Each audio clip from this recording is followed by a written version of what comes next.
Like so many others, 26-year-old Nia Payne wanted to view of August's historic solar eclipse but didn't have a pair of protective glasses. She walked outside on Staten Island and glanced at the sun. 70% was covered, for about 6 seconds before deciding she needed eye protection. She borrowed a pair of what looked like eclipse glasses from someone nearby, then looked directly at the sun for 15 to 20 seconds. They weren't the right glasses.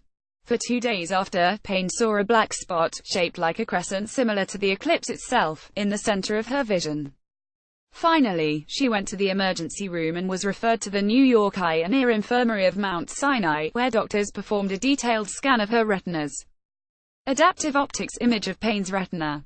What they found astonished them and led to a study they published Thursday in JAMA Ophthalmology. The black spot in her vision and the corresponding damage on her retina were mirror images of the eclipse itself.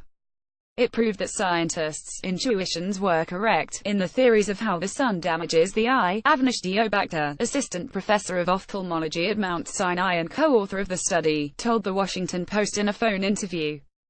Doctors have long known of solar retinopathy, which is a rare form of retinal injury that results from direct sun gazing, the study noted.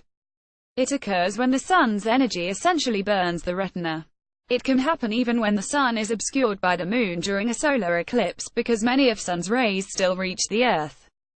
The Mount Sinai doctors quickly diagnosed Payne with this injury, which was much worse in her left eye. They asked her to draw the black spot she saw on a piece of paper. It was a crescent that looked a lot like the eclipse itself. The doctors decided to take a closer look.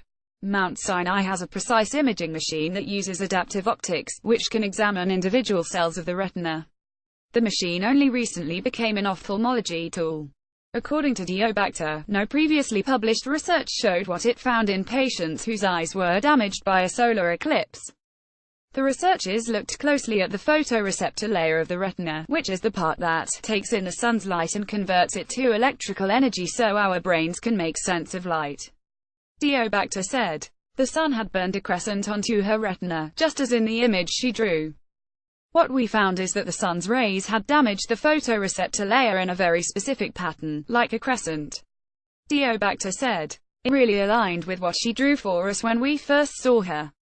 He said the finding is significant because it might be the first step to discovering a treatment for this sort of injury, which isn't all that uncommon.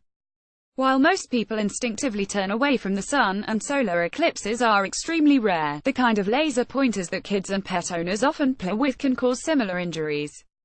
As of now, this sort of damage is irreversible, something Payne knows all too well. She's currently training herself to mainly focus with her right eye.